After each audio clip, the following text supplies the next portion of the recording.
여러분 안녕하십니까. 누리PD입니다. 자, 한동훈이라는 인물 정치인입니까? 저는 정치인으로 아직 안 보이더라고. 국회의원 경력도 한 번 없고 사실 이 스펙으로 보게 되면은 정치인으로 인정해 주기가 아직 좀 무리입니다. 당 대표를 하긴 했지만 너무도 짧은 기간이었고요. 그 이미지 정치인에 이제 들어가죠, 한동훈. 왜냐하면 이 그동안 쭉 지켜봤지만 여러분도 그 내공이 없잖아요. 깊이 있는 그런 어떤 정책이라든가 그리고 어떤 현안에 대한 이슈에 대해서 깊이 있는 어떤 그런 논평이라든가 그런 이야기가 없습니다. 아주 짧은 워딩만 튀어나오는 거죠, 전부. 말장난이죠, 전부 말장난. 근데 한때 그게 먹혔죠. 신선하다 이래서 말이죠. 근데 그게 지금 벽에 부딪혔다라고 보는 게 맞을 겁니다. 최근에 지지율 동향을 보더라도 국민의힘 안에서도 홍준표, 오세훈과 함께 그냥 엎치락뒤치락 하고 있죠. 그 수준에서 지금 머물고 있죠. 김문수가 1위로 그냥 우뚝 서 있는 상황 속에서 그나마도 홍준표, 오세훈이 명태균 이슈로 발목 잡혔기 때문에 그 정도지. 명태균 그게 없었더라면요. 한동훈은 그냥 저 밑에 3%, 4%짜리 2, 3%밖에 안 나올 거예요, 지지율이. 근데 그게 있다 보니까 홍준표 지지율이 좀 깎이고 오세훈 지지율이 좀 깎이고 하다 보니까 비슷하게 나오는 거예요. 그 3인이. 그러나 어쨌거나 지금 주류 진영, 소위 이제 범보수라고 할 수도 있고 국민의힘의 그 전통 지지층 그 본진에서는 한동훈을 버린 지 오래됐습니다. 그걸 아직도 그 깨닫지 못한다 그러면은요. 너무 둔감한 거죠. 국민의힘이 한동훈 쪽으로 대세가 쏠릴 가능성이 있다? 저는 설사 김문수가 사라진다 하더라도요. 그건 불가능하더라고 봐요. 다른 사람한테 갑니다. 그 지지율은. 그걸 분명히 아는 게 좋아요. 그래서 제3지대에서 정치를 시작하든가 처음부터 밑바닥부터 다시 다지든가 국민의힘에서 뭘 어떻게 한다라는 것은 불가능합니다. 최근에 있었던 일들 쭉 보면요. 이런 뉴스가 있었죠. 한동훈 사인 다시 받은 학생 또 찢었다. 오해 푼 적 없어. 온라인 커뮤니티에 16조각으로 찢은 사인 종이 공개. 이게 아마 한동훈도 봤겠죠. 정말 어떤 심정이었을까요? 이게 현실입니다. 특히 한동훈은 유난히 인기가 없는 그 계층이 있는데 10대, 20대, 30대들이 한동훈을 아주 싫어합니다. 놀랍도록 싫어합니다. 거기 이제 남성, 여성들이 있는데 여성들은 원래 저쪽 좌파 쪽이에요. 민주당 쪽으로 많이 가 있기 때문에 거기서는 건질 게 별로 없어, 원래가. 7대 3 구도거든요. 거기는 대부분. 근데 남성들이 중요한데 10대, 20대, 30대 남성의 지지율이 한동훈이 형편없습니다. 홍준표보다도 떨어지고 오세훈보다도 떨어져요. 그러니까 소위 지금 현재 중도층이라면 이들을 말하는데 10대, 20대, 30대를 말하는 거거든요. 중도에 인기가 하나도 없는 거야, 한동훈은. 최근에 나와 있는 여론조사뿐 아니고 상당히 오래전에 여론조사를 보더라도 유난히 이 계층에 인기가 없어요. 2030들이 싫어합니다, 한동훈을.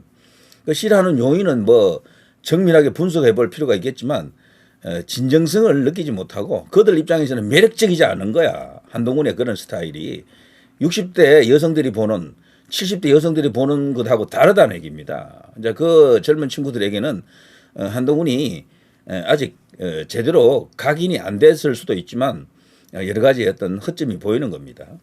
그래서 한동훈 관련 이슈를 이렇게 쭉 이렇게 인터넷 커뮤니티에서 검색해 보면 부정적인 게 압도적으로 많습니다. 부정적인 게. 긍정적인 어떤 그런 사이트도 있죠, 일부. 그렇지만 소수에 머물고 있다. 소수에. 이런 게 지금 다반사입니다. 한동훈에게 있었어요. 뭐 중수층이라고 중도 수도권 청년을 공략한다 그랬잖아요. 그거 한마디로 딱 줄이면은 2030이거든.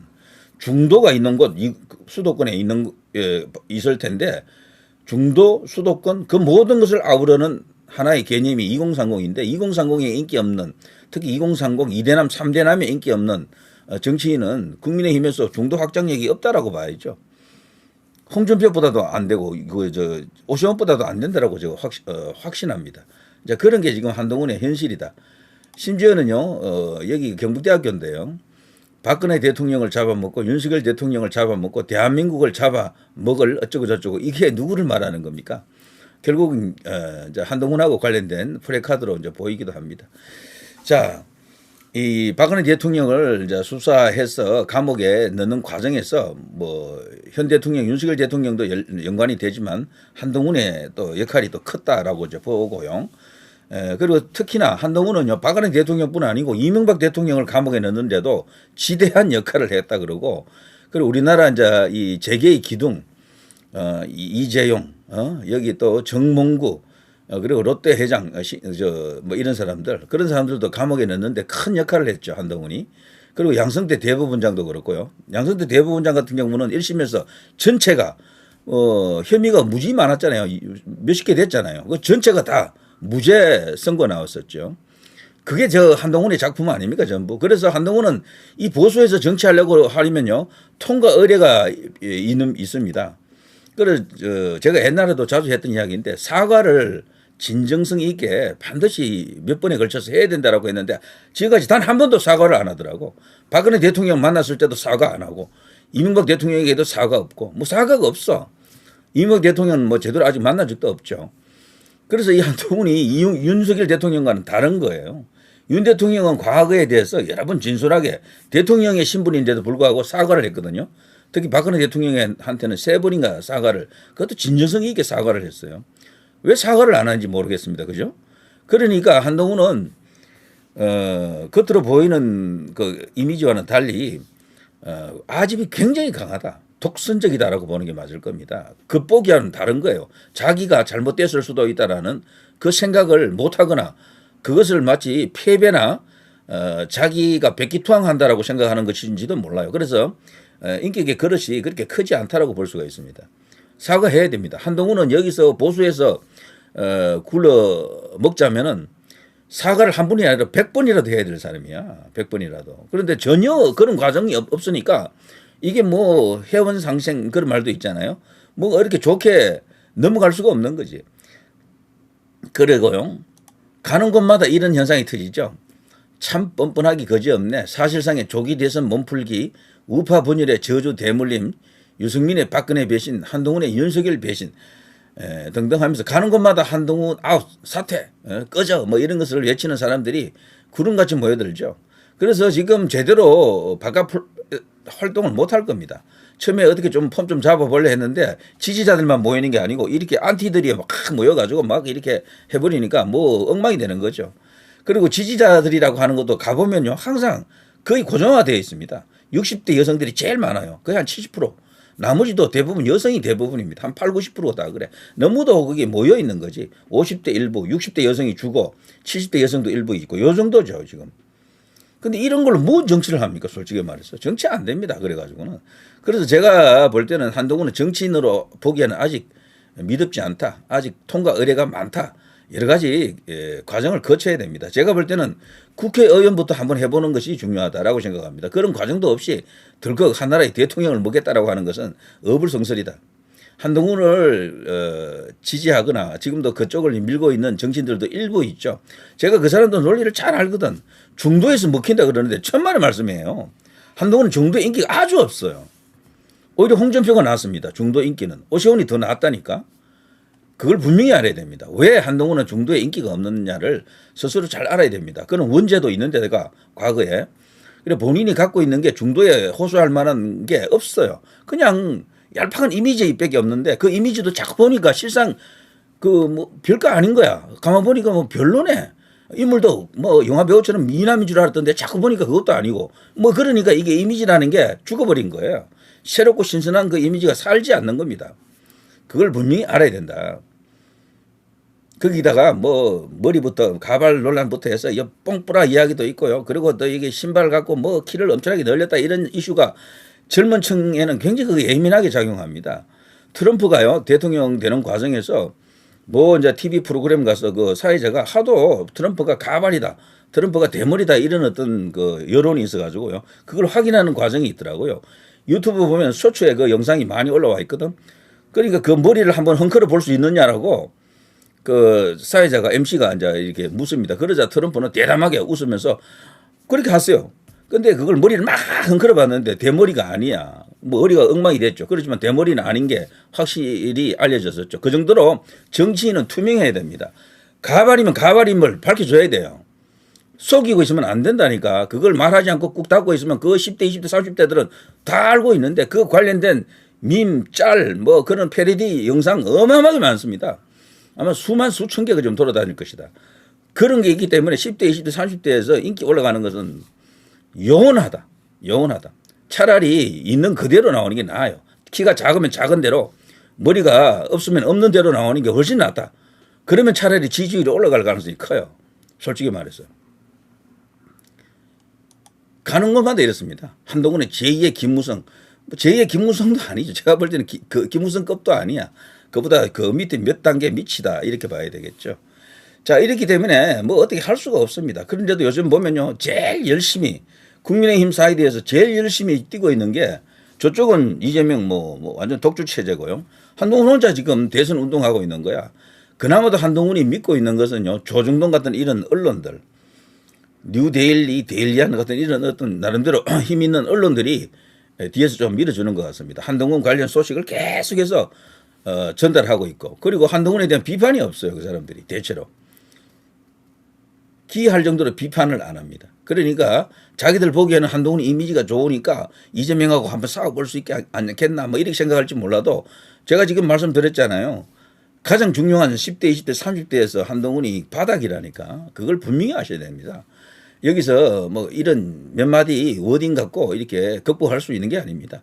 이재명에게 자신이 없다, 질 자신. 그러니까 벌써 조기 대선을 놓고 지금 이렇게 설치고 있는 거죠. 그러면서 여기 스님도 만나고 조계종 총무부장, 자, 이런 식으로. 여기서 또 한마디 들었네요. 정치는 내공 생긴 후에 해야. 제가 하고 싶은 말입니다. 내공이 없다라는 게 다 확인이 되었습니다. 너무도 서툴어요. 정치는요, 단순히 머리 좋다 그걸로 하는 게 아닙니다. 감각이 있어야 된다고, 감각이. 전혀 없다라고 생각합니다, 저는. 이미지로 할 수 있는 시대가 아닙니다. 지금은 모든 게 다 까발려지기 때문에 예전에는 이미지만 좋아도 어느 정도 될 수가 있었어요. 차라리 인터넷이 이제 활발하게 이렇게 발전해 있기 전에는. 그렇지만 지금은 비밀이 없는 시대잖아요. 그러니까 한동훈이 갖고 있는 모든 게 다 알려지기 때문에 그냥 단순히 일반적인 다른 사람과 좀 다르다. 다른 정치인과 좀 다른 어떤 기운, 이미지, 어떤 그런 느낌을 갖고 있다. 그것만으로는 안 되는 거예요. 보여줘야 됩니다. 뭔가를. 거기서 접점이 생기지 않는 거야. 중도와 지금 만나기 어렵습니다. 그리고 지금 현재 중도는 객관적으로 봐도 좌측으로, 야당 쪽으로, 민주당 쪽으로 많이 가버렸어요. 사실. 그런 것도 사실이고. 그런데 이런 것은 좀 뜻밖의 이야기는 하네. 핵 추진 잠수함 등 핵 잠재력 확보 필요하다. 허장성세 아니야. 이거는 옛날부터 이렇게 주장하는 우파들 목소리죠. 항공모함보다도 핵잠이 먼저 필요하다. 이런 것은 뭐 당연한 이야기고. 근데 여기서 더 나아가서 핵무장을 해야 된다. 이런 발언을 하는 게 오세훈도 그 비슷한 발언을 하고 있고 홍준표도 그런 발언을 하고 있죠. 김문수 같은 경우는 핵에 대해서는 아직 제대로 된 이야기를 하지 않았지만 뭐 비슷한 이야기를 할 겁니다. 그래서 이렇게 변죽 올리는 발언 갖고는 여기 본질을 어떻게 공략하기 어렵습니다. 지지율도요. 그닥 뭐 높게 나오는 것도 아니고 5.4%입니다. 이재명 45.1, 김문수 17.3입니다. 한동훈 5.4 이런 식이죠. 그나마도 제가 아까 말씀드린 것처럼 오세훈하고 홍준표가 지금 명태균에게 발목이 잡혔기 때문에 한동훈이 이만큼이라도 나오지. 그 두 사람이 그 명태균이 있을 수 없이 그냥 됐으면 지지율이 더 나올 거예요. 그러면 한동훈 지지율이 더 떨어지는 거야. 한 3% 막 이렇게 나오겠지. 이준석급, 유승민급 뭐 이렇게 되는 겁니다. 이게. 이런 게 쭉 나옵니다. 근데 몇몇 사람들이 한동훈을 자꾸 띄우려고 하는 거죠. 국힘에 한동훈을 능가할 인물 없어. 검사 출신이 약점. 그래 이거는 뭐 김종인의 희망사항이지. 희망회로, 희망고문.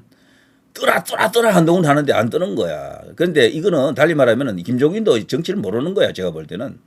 이 본진이 얼마나 지금 화가 나 있는지 한동훈에 대해서 뿔 따고 나가 있는지 이거 지금 모르는 거야. 그 본진이라고 했을 때요. 중도와 본진을 딱 놓고 보더라도 보통 중도가 분명히 어떤 그 사이클을 갖고 어떤 울타리 속에 들어가 있다라고 보는 사람들이 많은데 그런 게 아닙니다. 이 국민의힘을 지지하는 보수를 지지하는 본진은 굉장히 커요. 사이즈가. 크게 보면 한 40% 정도 될 수도 있어요. 그 본진만 잘 끌어모아도 대선에서 이길 수도 있는 그 정도 수준으로 많습니다. 사실은. 그런데 그 본진이 똘똘 뭉쳐버리면 중도도 따라옵니다. 원래가. 그래서 이 사람들 이야기로는 중도는 한동훈을 좋아할 것이다라는 그 개념 때문에 그 착각 때문에 한동훈이 자꾸 뭐 이렇게 국민의힘에서 나가면 유력할 것이다. 그래서 조중동도 한동훈 밀고 이런 게 있는 것 같은데 제가 여러 번 이야기했잖아요. 그게 아니라니까. 그 중도라고 하는 것은 나이 든 사람이 아니에요. 젊은 사람을 말하는 거야. 나이 든 사람은 이미 정치적 성향이 다 정해져 있어요. 거의 다. 아주 약간 조금만 왔다 갔다 한다고. 60대, 70대, 80대들이 변하면 얼마나 변합니까? 그대로야 그냥.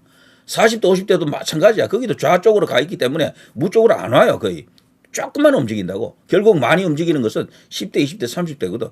그들이 가장 싫어하는 정치인 중에 한 명이 한동훈이야. 이재명 아니 그 이준석하고 거의 동급이에요. 싫다라는 그런 비호감도 있어. 그걸 분명히 알아야 됩니다. 그러니까 이런 사람들 기댈 데가 없으니까 한동훈 빨고 있는 거야. 그냥 딴 거 없어. 뭐 달리 어떻게 뭐 원래 이 김종인이가 밀었던 사람은 오세훈이거든요. 근데 언제부턴가 한동훈하고 또 이런 식으로 뭐 이렇게 만나 있습니다. 전부 다 이게 뭐 허황한 어떤 그런 생각들이다. 이런 생각이 듭니다. 경북대 반탄 시국 선언 학생들 한동훈 규탄 성명 발표했죠. 제가 아까 보여드렸죠. 그게 뭘 배신자라는 그 프레임 하나뿐 아니고요. 한동훈은 지난 계엄 때 완전히 죽어버렸습니다. 요게 없었더라면 그나마도 약간의 가능성은 있었어. 원래 정치판에서는 배신도 일어납니다. 배신한 사람이 이기고 성공하는 경우도 들어있어요. 그렇지만 이거는 너무도 결정적인 배신을 넘어서 나라를 팔아먹었다라고 할 정도입니다. 이 행위는. 대통령이 계엄을 선포한 이유에 대해서 요만큼의 고민도 안 했던 거야. 그러니까 왜 대통령이 계엄을 선포했는지, 계엄의 이유가 뭔지, 이 나라가 얼마나 위험한 상태인지, 부정선거라고 하는 게 얼마나 거대한 카르텔인지, 그리고 저 종중 세력들, 반국가 세력이 어느 정도로 지금 거대한 힘을 갖고 있는지 거기에 대한 생각을 요만큼이라도 했더라면 이렇게 하면 안 되죠. 이재명하고 서로 이렇게 눈 맞추면서 저렇게 하면은 안 되는 거예요. 이게 말이 됩니까 이게? 이런 게 말이 되느냐고 이렇게. 이 사진, 이리 비슷한 사진이 여러 개 있잖아요. 이것만 돌아다녀도 한동훈은 이 본진하고 만날 수가 없습니다. 불가능해요. 그래서 정치인들은 항상 무겁게 움직여야 되고 이런 사진이 안 찍히도록 했어야지. 그러니까 한동훈이 정치를 모르는 거예요. 자기 딴에는 그때 당시 계엄 터졌다. 끝났다. 윤석열 끝났다. 이제 내 시대가 오는구나. 그래서 그렇게 생각했을지 모르지만 세상이 그런 게 아닙니다. 한쪽이 완전히 한쪽을 죽이려고 하면 그 죽이려고 가만 뭐 이렇게 뭐 당해주고 있겠습니까? 죽는다 하고 그냥 백기투항하고 두 손 두 발 들고 그냥 가만히 있겠어요? 윤석열 대통령 당시 지지율이 10몇 프로 아주 낮았죠. 지금 보십시오. 50% 가까이 올라와 있잖아요. 50% 넘는 것도 있고. 그게 정치다라고 이제 볼 수가 있겠죠. 자, 계속 대통령을 향해서 승복하라고 외치고 있는 한동훈입니다. 유일한 인물이다. 지금 승복하라고 말하는 것은 오세훈도 홍준표도 승복하라 말 안 하거든. 그런데도 한동훈은 지금 이러고 있는 겁니다. 그러니까 자기는 지금 이재명하고 1대1 대결에 지금 부풀어 있는 거예요. 그냥 그 자기 뒤에는 조선중앙통화, TV조선 채널A, JTBC도 있다. 어쩌면은 뭐 다른 어떤 유력한 정치 세력도 자기를 밀어줄 수도 있다. 이런 어떤 생각 속에서 지금 이런 짓을 하고 있다라고 생각이 됩니다. 그렇지만 제가 보여드리는 이런 것들 여기서 그냥 본진이 다 틀려버리면은 뭐 백약이 무효합니다. 방법이 없어요. 가는 곳마다 난리를 칠 겁니다. 이런 것들. 젊은 층이 왜 이렇게 한동훈을 싫어할까? 이런 걸 생각해 본다 그러면은요, 일찌감치 정신 차리고 밑바닥부터 이제 이렇게 밟아와야 됩니다. 여기서 말하는 밑바닥은 국회의원 선거 정도가 되겠죠. 자, 누리 PD 김준혜였습니다.